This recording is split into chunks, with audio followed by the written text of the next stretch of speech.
Hammaga salom. Bu qora ko'z hikoyamizning hozircha oxirgi qismi va biz boshladik. Kutilmaganda biz qora ko'zni yorqin kiyimlarda va quvnoq kayfiyatda ko'ramiz. Bu esa Nevermore o'quvchilarini hayratda qoldiradi. Biroq voqealar 16 soat ortga qaytgach, hammasiga oydinlik kiritiladi. Qora ko'z maktab ma'muriyatini Otabek va ikkinchi maxluq haqida ogohlantiradi. Ma'lum bo'lishicha, ikkinchi maxluq Otabekning onasi Fransuaza ekan. U ko'p yillar davomida maxfiy laboratoriyada asirlikda saqlangan. Buni esa Stonehurstning qizi Judy yashirib kelgan ekan. Vaziyat jiddiylashgani sababli maktabda komendantlik soati joriy etiladi.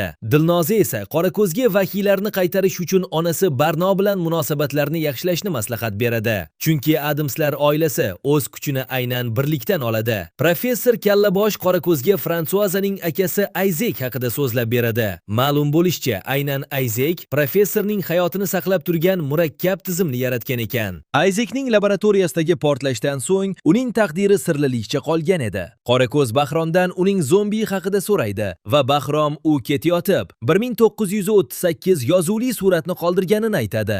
Boshqa sahnada Otabek onasi Fransuazaning yonida uyg'onadi. Fransuaza ularning xavfsiz ekanini, ammo endi o'zi Otabekning yangi rahnomasi bo'lishini e'lon qiladi. Shu bilan birga Nilaning kutilmagan qobiliyati namoyon bo'ladi. U to'lin oysiz ham bo'riga aylana oladigan kamyob alfa ekani ayon bo'ladi. Biroq Nila bunday qudrat odatda yolg'izlik olib kelishidan xavotirda. Qora ko'z o'z qobiliyatlarini tiklash maqsadida buvasidan yordam so'raydi. Buvasi unga afsonaviy o'qituvchi Rozalin Rotwoodning qabri haqida aytadi. Qora ko'z qabristonga borib, Rozalinning ruhini uchratadi.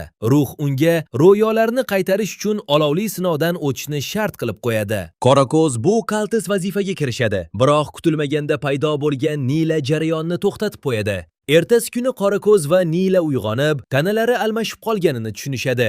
Nila tanasidagi qora ko'z yechim izlab, yana o'sha yerga qaytadi. Qora ko'z qiyofasidagi Nila esa ogohlantirishlarga qaramay, rangli ichimlik ichib, jiddiy allergiya orttirib oladi. Barno qizidagi o'zgarishlarni sezib, unga yordam beradi va kechki oilaviy ovqatga chaqiradi. Bu vaqtda Otabek va onasining yonida Isaac paydo bo'ladi. Fransuaza o'zining salomatligi yomonlashayotganini, bunga sabab Stonehurstning ajralgan kuchini tortib oluvchi apparati ekanini aytadi.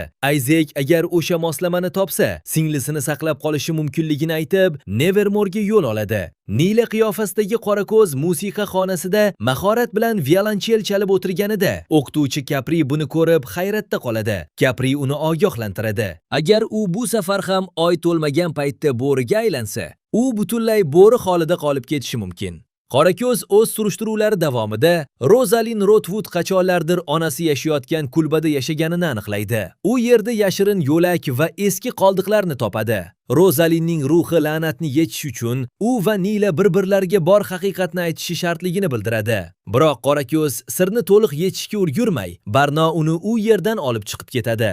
Qora ko'z qiyofasidagi Nila uning yozayotgan romanini o'qib qoladi. Unda o'ziga o'xshash qahramonning salbiy tasvirlanganini ko'rib, g'azabga minadi va o'ch olish uchun butun maktab bo'ylab yorqin kiyimlarda raqsga tushib, qora ko'zning obro'siga putur yetkazadi. Nila tanasidagi qora ko'z esa Brunoning Filippin tilidagi suhbatini eshitib, uning boshqa ma'shuqasi borligini aniqlaydi va munosabatlarni darhol uzadi. Bunga guvoh bo'lgan Kibriyo qora ko'zning g'alati xatti-harakatlaridan xavotirga tushadi. Kibriyo Nilani g'iybat qilganida esa qora ko'z qiyofasidagi Nila chiday olmay unga baqiradi va Kibriyoning abadiy ko'rinmas bo'lib qolishini tilaydi. Cho'ngni singan Kibriyo esa o'z yolg'izligidan shikoyat qilib, ruhiy madad izlaydi. Shundan so'ng qora ko'z tanasidagi Nila Adamslar oilasining kechki ovqatiga boradi. U qora ko'z yoqtiradigan g'alati taomlarni ko'rib, o'zini yo'qotib qo'yadi. Suhbat davomida barcha sirlar ochila boshlaydi. Bahrom o'z zombisini qo'yib yuborganiga iqror bo'ladi. Barno va Nila yolg'iz qolganida esa Larisa Uimsning ruhi paydo bo'lib, tanalarni asl holiga qaytarish uchun faqat tonggacha vaqt borligini ma'lum qiladi. Bu orada Isaac professor Kallaboshning xonasiga kirib, uning hayotini ta'minlab turgan moslamani qo'lga kiritadi va professorning daho ongini o'zlashtirib oladi. Bunga guvoh bo'lgan Kibriyo yashirincha ularning mashinasiga chiqib oladi.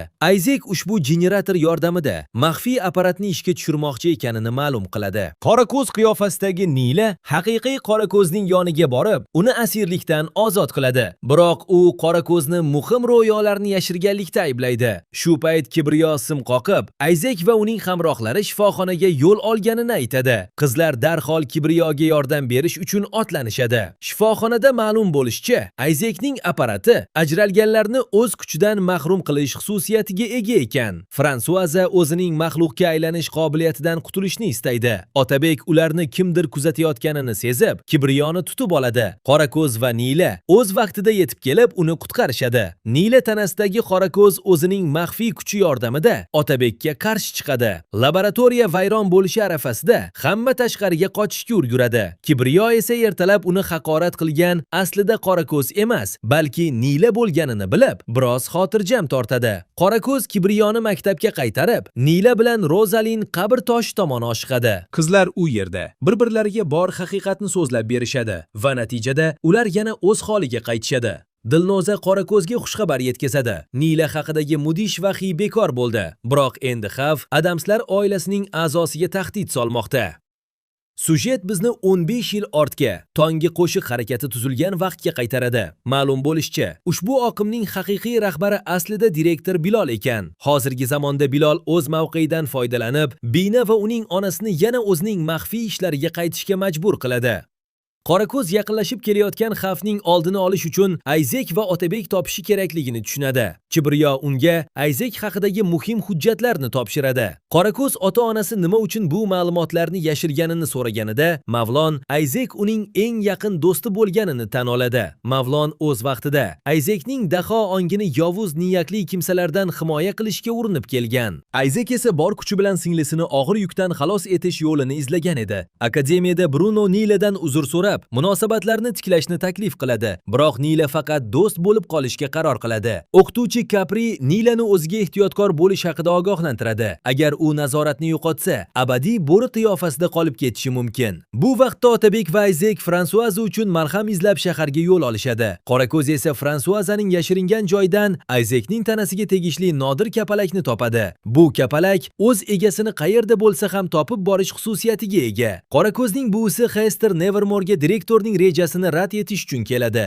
Biroq prezentatsiya paytida Bina o'zining maxsus kuchi bilan Hesterni nazoratga oladi va boyligini maktabga vasiyat qilishga majbur qiladi. Tunda Qorako'z Binaning onasi yo'qolganidan xabar topadi. Direktor xonasida esa gipnoz ostidagi buvisi barcha boyligini maktabga topshirib, Mavlon kabi kuchi yo'q sehrgarlarni haydash haqida gapirayotganiga guvoh bo'ladi. Qorako'z Binadan haqiqatni bilib oladi. Bilol pullarni o'zlashtirmoqchi. Bina Qorako'zning xotirasini o'chirishga urinadi. Biroq ko'rinmas Kibriyo hamma gapni eshitib oladi va barchasini Qorako'zga qaytadan so'zlab beradi.